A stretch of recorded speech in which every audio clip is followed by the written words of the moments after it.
जय महादेव, जय गणेश। दोस्तों, गणपति बप्पा का नाम सुनते ही हमारे मन में उनकी मासूम और प्यारी छवि उभर आती है। लेकिन क्या आप जानते हैं कि भगवान गणेश का मस्तक उनके पिता महादेव शिव ने ही काट दिया था और इसके पीछे सिर्फ क्रोध नहीं बल्कि एक श्राप छिपा हुआ था।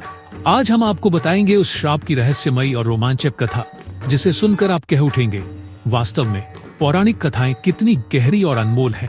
शिव पुराण के अनुसार कहानी की शुरुआत होती है स्वर्गलोक से। स्वर्ग पर माली और सुमारी नाम के दो महादेव भक्तों की बुरी नजर पड़ चुकी थी। भक्त होते हुए भी उनकी इच्छाएं अब गलत रास्ते पर चल पड़ी थी। इन दोनों राक्षसों ने स्वर्ग पर अधिकार करने का मन बना लिया, लेकिन भरा स्वर्ग के रक्षक सूर्यदेव यह कैसे होने देते। सूर्यदेव और राक्षसों के बीच जबरदस्त युद्ध छिड़ गया। यह युद्ध इतना भयानक था कि माली और सुमारी ने शिवजी का आह्वान किया। अपने भक्तों की पुकार सुनकर भगवान शिव वहां प्रकट हुए और जैसा कि शिवजी का स्वभाव है, उन्होंने अपने भक्तों की रक्षा का प्रण लिया। लेकिन यहाँ एक ट्विस्ट था। महादेव ने सूर्यदेव पर त्रिशूल से प्रहार कर दिया। यह प्रहार इतना तीव्र था कि सूर्यदेव घायल होकर मरणासन्न हो गए।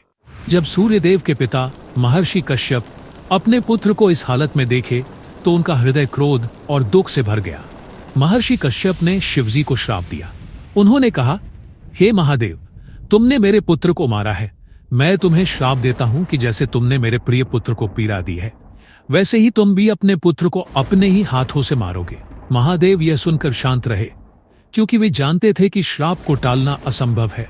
समय बीतता गया। पार्वती जी ने अपनी शक्ति से अपने बेटे को गढ़ा। उनकी ममता और स्नेह से जन्मे गणेश जी को उन्होंने अपने द्वार का रक्षक बनाया। लेकिन वह श्राप अपनी जगह इंतजार कर रहा था।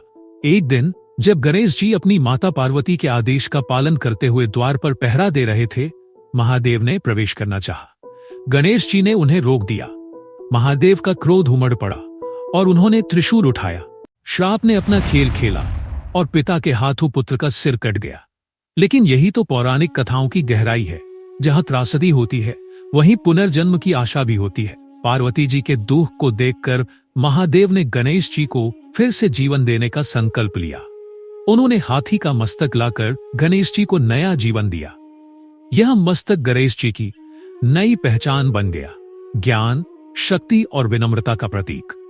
गणेश जी, जो अब विघ्नहर्ता कहलाते हैं, उन्हीं के जन्म और पुनर्जन्म में महर्षि कश्यप के श्राप की गूंज आज भी सुनाई देती है। तो दोस्तों, यह थी महादेव के श्राप और गणेश जी के मस्तक की कहानी।